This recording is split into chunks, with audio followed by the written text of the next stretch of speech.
In this video, I'll be focusing on something more abstractish. You know how much I love Star Wars, so I decided to make a piece of my favorite design clone called Clone Commando. We've seen these guys only in a few episodes, but still, they do look so badass and brutal.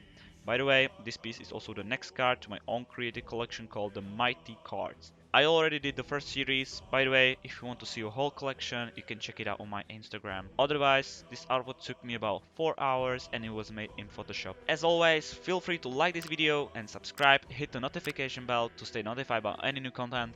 And I'm talking, let's go!